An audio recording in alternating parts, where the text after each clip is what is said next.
battle to reopen schools all across the country is back. But one member of the mainstream media has already decided who's to blame if kids aren't back in the class this fall. I want to put a pin in the idea that Republicans will blame the Biden administration for kids not being in school. If kids aren't in school, it's because Republicans didn't get vaccinated and Republican governors stood in the way of mask mandates that would make it possible. This comes as the Chicago Teachers Union have said that the Delta variant could derail their plans to return to in-person learning this fall. And it's worth pointing out that in Chicago, the teachers there are going door to door in communities where they have low vaccination rates, and they're urging families to get vaccinated so they can make sure that the schools are as safe as possible. But Shannon, what's your take on this? How do we get back to in-person learning in a world where the Delta variant is spreading and it's having an impact on children? Well, I think anytime you start blaming people for contracting a respiratory illness, there's a lot of shaming that goes with that. And out in San Francisco, they've got a super high vaccination rate, but they're also having a surging rate of cases. Those aren't Republicans. I mean, this is something that is going to get to people for various reasons, including vaccinated people as well. But my confusion is somewhat with the teachers unions, too, because they demanded to be at the front of the line for the vaccinations, which we all thought, that's a good idea. We got to get them back in there with kids, along with first responders and healthcare workers. They should be near the front. And now we've got the major teachers unions coming out saying, you cannot mandate that our teachers have to get vaccinated in order to go back. So there are plenty of people, if you're looking to assign the reasons why we may not get back to the classroom. Greg? I want to put a pin in the idea. I want to put a pin in the idea. That's my impression of Nicole Wallace. I'm beginning to think her show is a cry for help. Every culprit in every segment is a Republican, the party that she belonged to. It's like she's an angry teenager getting back at her parents by dating a drug dealer. In this case, it's, being the town mascot for left-wing masters at MSNBC. But I'm going to go back to what I've been saying forever, and I know this is going to happen in my lifetime. This is a great opportunity to redefine and remake education. The teachers union have made it clear it's not about the kids. It's about them. Every Republican running for office has to make school choice their #1 principle, because if you solve that, if you solve education, you're going to solve crime and racism, because it's all bubbling out of that same mess in which we stupidly handed over to unions. This is the most important thing in our country, is education for children, and I don't even like children, and I'm aware of this.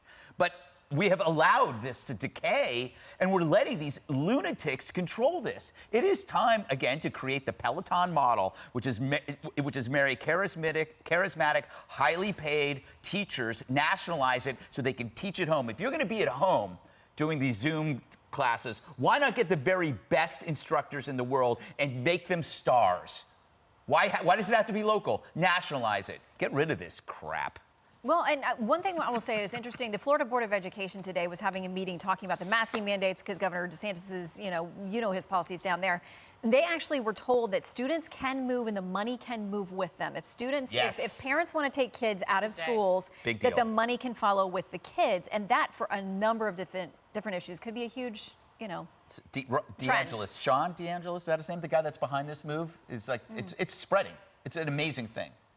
Well, I mean, Dagan, that is a point, right? But there's also this idea that what we're seeing take place in the state of Tennessee, for example. The director of health there talked about the fact that she's afraid that by next week in her state there will be no more ICU beds in their children's hospitals because of the spread of the Delta variant. And her response is one of the best ways to slow the spread as we go back to school for children is by ensuring that kids have masks on. It's a simple thing that they can do to stop the spread in a world where some of our children can't get vaccinated. If you're 12 and under, you can't get vaccinated. So this is a way for us to control this spread so we don't have kids in ICUs.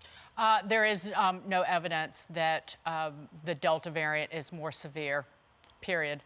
In Europe, they didn't mask their kids under the age of 12, and they had the same outcome. They did not have a worse result than the United States. I'll quote Carol Markowitz of the New York Post, who for a year and a half has been talking about the damage being done to our children because of these power-hungry, work-averse science deniers known as the teachers' unions that literally hate our children. Horrific, irreparable damage, educationally, developmentally, emotionally, psychologically. Here's what Carol said. Study after study disregarded study showed that even unvaccinated children are safer than many vaccinated adults.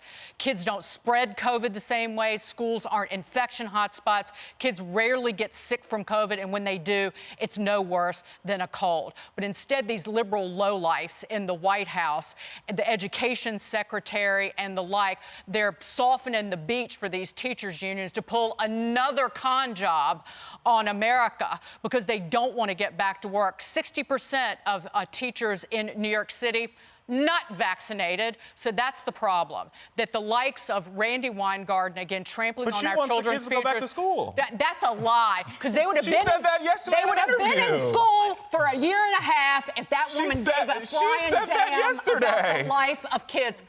She said that yesterday. Let me add one more thing. In terms of that dull tool over at MSNBC, she's quite the bigot. If she's blaming unvaccinated parents for their children not being in school, what about the 2/3 of unvaccinated black individuals in New York City? Is she blaming them for the reason their children are suffering? Something to think about. Jesse? This is like the Republicans are the ones that defunded the police line. Exactly. So easy to do. Let me try that. Ready? Here's how it works. Richard, the Democrats stormed the Capitol on January 6th. I mean, come on, it's absurd. She can't get away with that, and we won't let her get away with it. So here are the largest school districts in the United States: New York, Chicago, Los Angeles, and Miami-Dade. Which school district was open all last year, and which school district will be open all this year with no masks? Miami-Dade, because it's governed by a Republican governor and it has a Republican mayor. All of these other districts are run by Democrats. So to say that in all these big districts it's Republican anti-vaxxers that are spreading Delta, these are largely majority cities. They vote 3-1 Democrat. That's the truth, and she can't handle it, Richard. She can't handle it. I agree with you there. What I will say, in all those districts, in LA and in New York, what you have is teachers who are saying that we need more school nurses, we need more librarians, we need social workers. They already got $100 billion, Richard. And emotional needs of the students, and that's what they're doing. They want another $100 billion? Hey, Sean Hannity here. Hey, click here to subscribe to Fox News YouTube page and catch our hottest interviews and most compelling analysis. You will not get it anywhere else.